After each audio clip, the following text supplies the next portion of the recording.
thank you, WePlanet, for your invitation to speak today.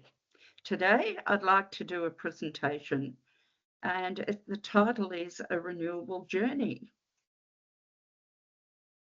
My renewable journey began in 2011 with the purchase of a cattle property in the Atherton Tablelands, North Queensland.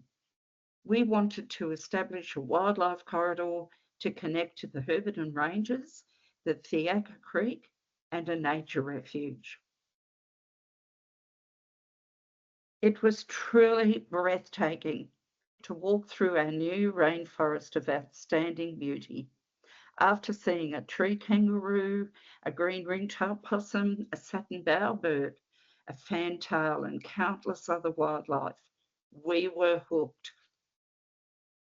About a year later, we were contemplating putting wind turbines on the property in areas that had already been cleared.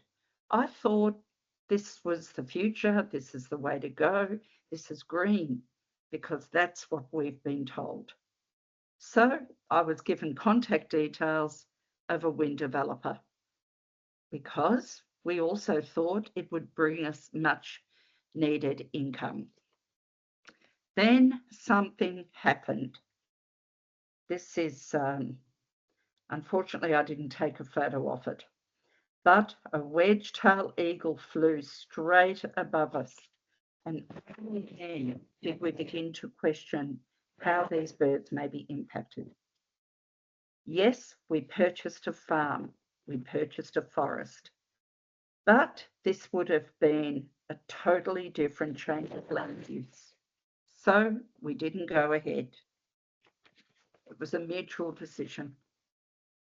Then, next, I received a phone call in 2021, years later. A distressed caller said, well, you can forget about your brood frogs. They're going to be destroyed with all this land clearing. That was for Caban Wind Factory. Now, fast forward to 2024. This is Caban today. It has been an ecological disaster for us. I've been working very closely with digital owners, traditional owners, custodians of this land, including for Chulumban. And they did not consent, and neither did we. I'm really sorry to interrupt, but we're not getting the changes in slides. Yes, great. We see that. This is massive disruption there. Can you see that? Maybe Yes. I should just keep it in PowerPoint. Yeah, maybe just click through as you go. So just to say, this was the property that we purchased, and it was a cattle farm and a forest. And this is the eagle that came into our life. This is Trish, the traditional owner, and she's stated it's the saddest sight you could ever see. The destruction of country. She'd rather see tall trees and plants and animals.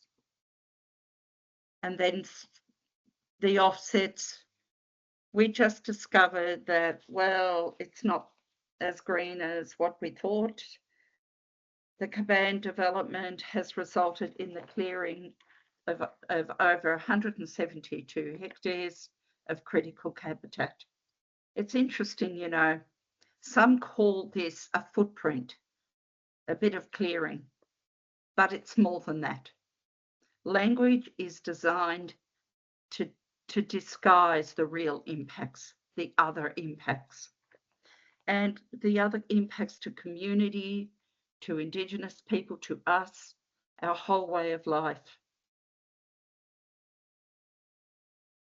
Adjunct Professor Tim Nevard once stated, this is a massive area of disruption.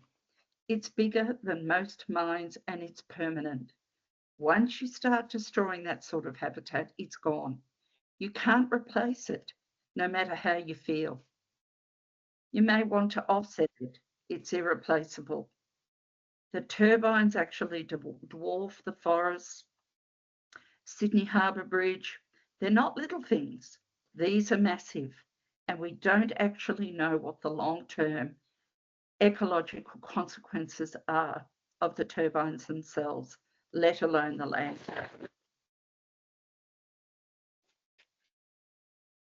We've actually studied the recent Caban data, and this is just, we can share this publicly, and I'm very happy to share this with yourselves. But we've studied the recent Caban data. In 2018 wet season, there were 68 species of birds observed across the site. By 2023 wet season, post-commissioning survey, only 39 species were detected.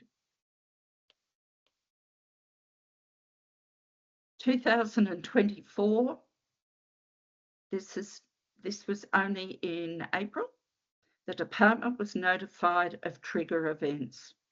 98 dead bats near the turbines. In 2022, there were actually 2 uncontrolled fires, destroying vulnerable, magnificent brood frog habitat within the destruction site. There was no prosecution. Not that we know of anyway. The largest casualties are always bats. We don't have any surveys really on insects, but overseas, it's looking in the trillions. Wind turbine carcass surveys are not comprehensive either. Not every turbine is searched. There is no 24/7 monitoring of turbines. There is no transparency or independence in the carcass survey process, as wind proponents pay the ecologists to conduct the searches. This is a major problem. Surveys are conducted behind closed doors, paid for by the wind farm operator.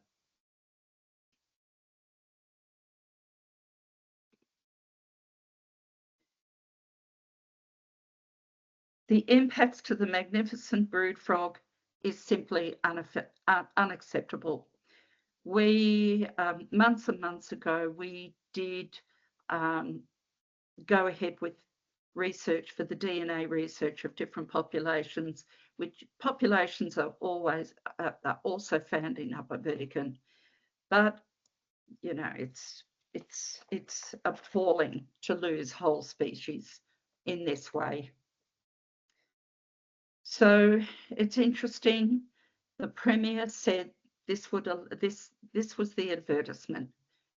We were going to create another 250 jobs for locals. There wouldn't even be 5 permanent jobs at Caban Wind Farm. So we're told. There's certainly no long-term jobs. They're not meaningful jobs. The Indigenous toilet jobs are finished long ago. And despite promises of jobs and prosperity for the community, there's actually no clarity on the nature of these positions, whether they are full-time, part-time or casual. But we had a lot of jobs for bulldozers, heavy machinery at the time within that 2-year development period. But as far as long-term jobs go, well, we're just left. Our community is left with the baggage, with very few permanent jobs to be had. Caban Wind Farm was built on intact landscape that supports thriving biodiversity.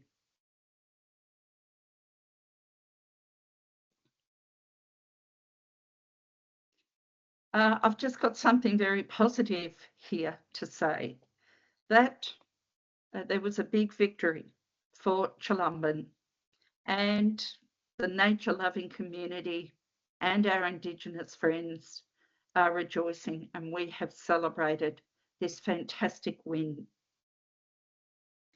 The landscape supported threatened species and they live peacefully now. We're very happy with this result. If we can just turn to Mount Emerald Wind Farm, which is not that far away from Caban and Chilumban. I'm just absolutely bewildered to hear Stephen Nowakowski's account of his journey, which started with the Mount Emerald Wind Farm. He was totally 100% for it, took photos of the site. It was home to a small population of northern quolls. But we can't access the site, and neither can independent ecologists.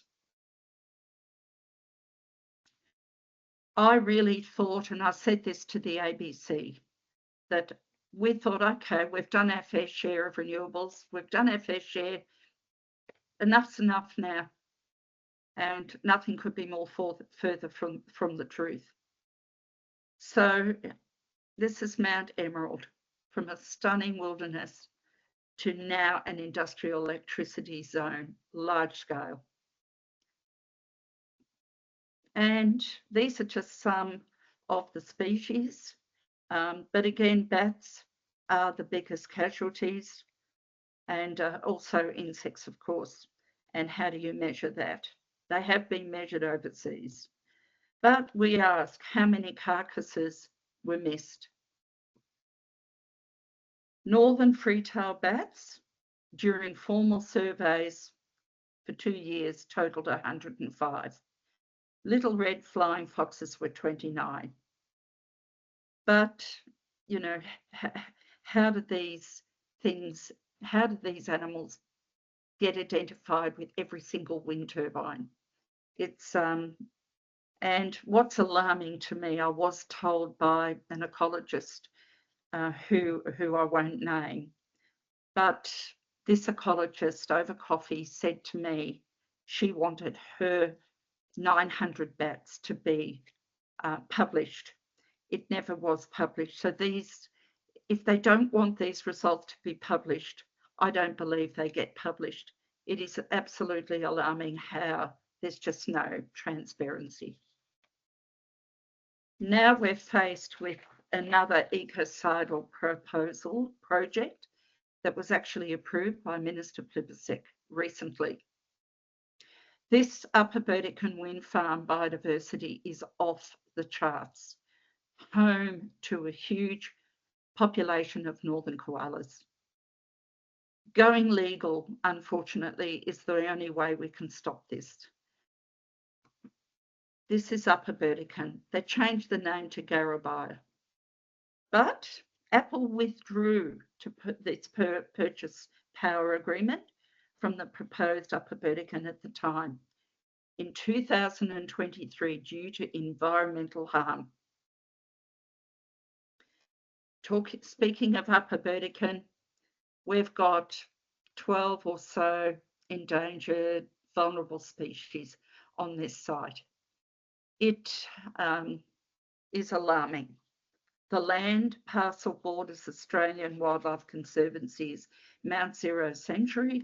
It is also very close to the border of the Wet Tropics World Heritage Area. The red goshawk was found on this site, critically endangered. This is a 29,000 hectare land parcel.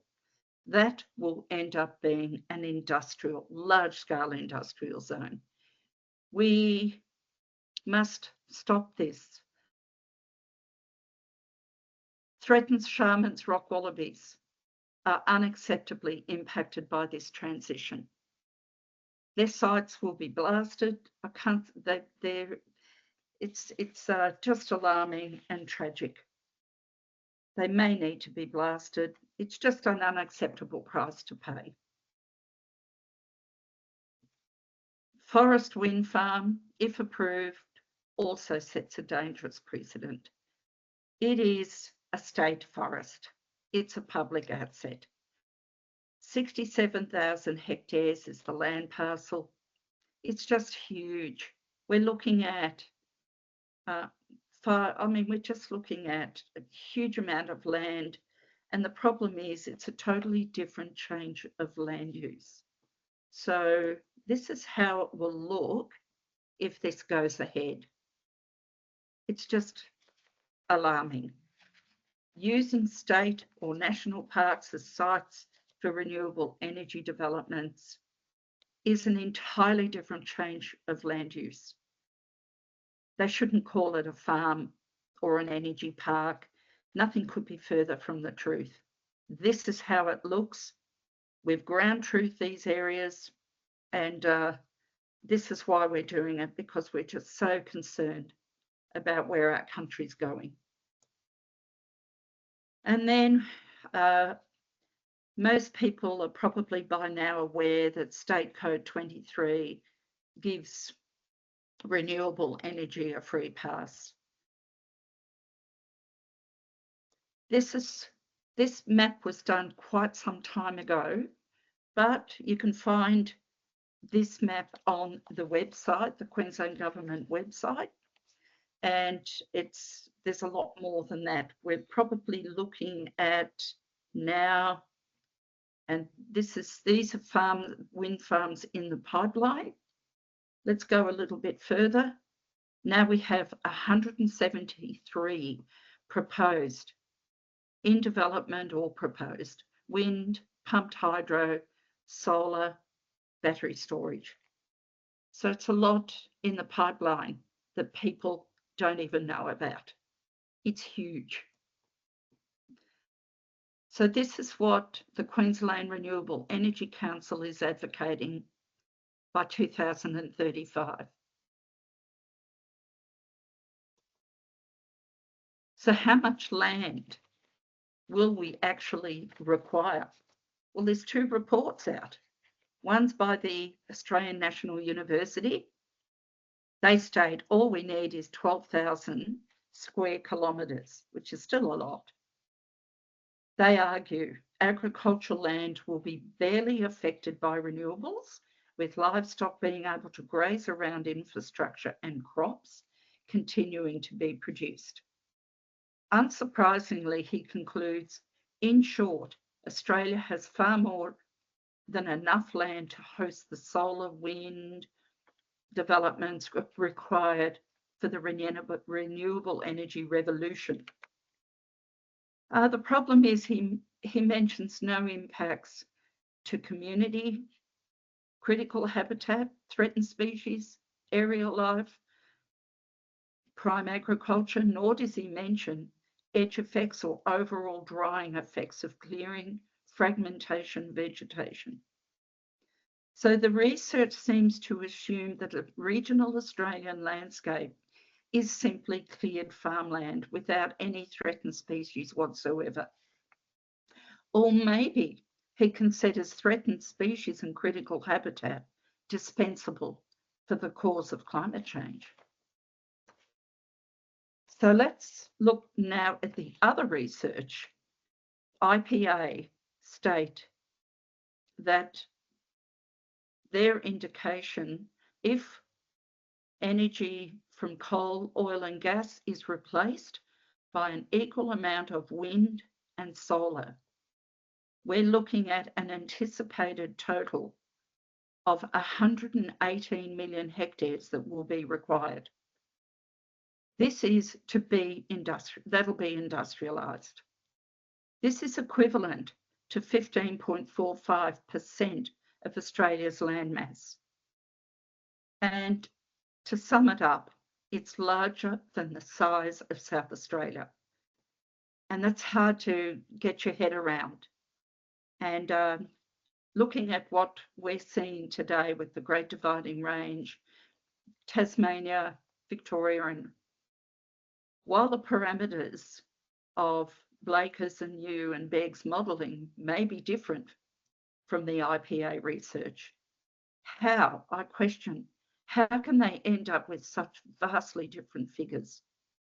We won't know the true environmental impacts of attempting to get to net zero until the damage has been done. We need to pump the brakes on the transition to ensure no critical habitat is lost. This is really a voyage into the unknown. So that was the IPA research. Vastly different. Queensland, code, I've talked about that briefly, but they just get a free pass. So it's interesting that most developments just get the straight approval from just because of State Code 23. It's unfair, it's unequitable, and you just can't stop these things unless you maybe go legal. And that's a terrible cost to the communities that are struggling, a terrible cost for volunteers, community members who are already struggling against the financial might of these billionaires and government. And it's absolutely unfair and inequitable that people have to go to these lengths to protect their habitat. Some of the proposed wind developments that will impact koala and greater glider habitats, these are just a few. So we actually visited the sites of Boomerange. I did attend a meeting there, but Stephen and Michael and others visited Lotus Creek, Clark Creek. So we're just looking at 100 kilometres of wind turbines running along those ridge lines of the western edge of the Great Dividing Range, from Rockhampton to St. Lawrence. Stephen Nowakowski stated that he's seeing a trend here where the wind developments are going into the really remote areas of Queensland. These areas harbour high biodiversity, intact old growth forests. These locations are far, far away from prying eyes, far from suburbs. These landscapes are in mint condition and worthy of being national parks. This is Clark's Creek for 195 wind turbines. Nearly 2,000 hectares of habitat were destroyed within a vast boundary site of 76,000 hectares. This is more than just a footprint, that the whole site will be fragmented and industrialised. I don't think people realise the severity of what the impacts, the cumulative impacts are going to be. This is Boomerange again, absolutely pristine, beautiful, untouched habitats for koalas, all to be fragmented, bulldozed for haulage roads for 151 turbines. It's just incomprehensible. So when we go now to Lotus Creek, well, they detected 101 koalas on this site. The site is 48,000 hectares. For 55 wind turbines, there'll be over 3,000 hectares, they're saying, is the project site. But these are greenwash words. It's actually fragmentation and haulage roads and blasting of the sites is definitely not in the national interest. So this is Lotus Creek, worthy of a national park. They detected 101 koalas here. It's hard to believe this will become an huge industrial zone.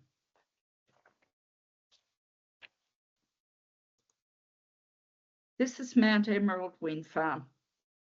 Now, Stephen's done this. This is Stephen's work, and he would be the best one to ask questions on this. But this, he maintains, is a failed wind farm because the actual output in 2022, this graph shows the output. And it's actually quite poor. So this is the output for Mount Emerald. And the tragedy for us and our community is it's brought no benefits and we see it every day of our life, and you can see it from miles away. That landscape will never come back. It's now basically a quarry site. So when we look at the industrialisation of landscapes, we don't just look at the footprint. If we don't look at the cumulative impacts, we've really missed the point. Now, let's look at EPBC. The EPBC, the cumulative impacts, it's really important that we protect and we defend the EPBC Act, the laws. It's the only protection that we have. It's important that it just needs to be strengthened. More species listed on the lists for the EPBC portal. And I think because there's just no transparency, we'd actually like to see a full parliamentary inquiry. I was offered $500,000 myself, not personally, but we were offered this. And I thought, $500,000? Gee, that's a lot of money, but who pays for this? They said it was the next investor, the next investors that would be paying for it. And then I realised, hang on, no, it's us. It's the taxpayer, it's Powerlink, it's the people's monies, it's the superannuees that'll be paying for this. So we'd like to see the greenwash stopped. There's a list of miles long with the greenwashing issues, and I can share this at a later stage. So it's really impossible to replace the irreplaceable. Habitat isn't interchangeable. There'll be poaching with the haulage roads, just carving up all our intact ecosystems. Once old growth habitat is cleared and fragmented, it won't be returned. If Chulumban had gone ahead, the calculations by Terrain estimated that it would cost about $447 million to revegetate that site. It can't be revegetated. You can't revegetate Emerald Wind Farm back to its normal self. We're at a critical state.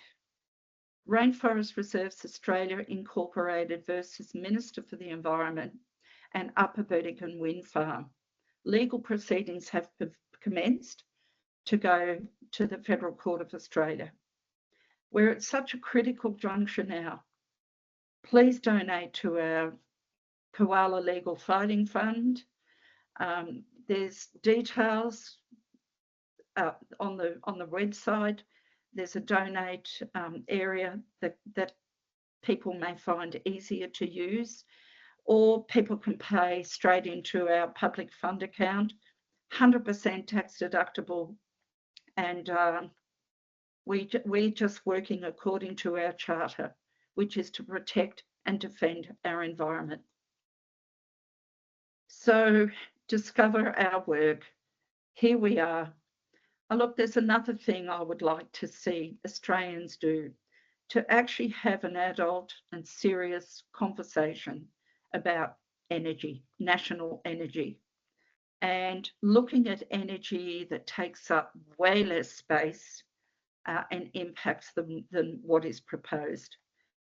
For us, we've done videos, we've done a trailer transition to extinction, because that is what we are facing. Look, thank you very much for listening. And by the way, it's actually a positive thing to be able to take legal action, because it means our lawyers have identified we have strong grounds. It is important. We can't do it alone. We're just little volunteers, all of us, and we're just working round the clock for the last 4 years, just trying to defend critical habitats of the Great Dividing Range. And if you've got any questions, feel free.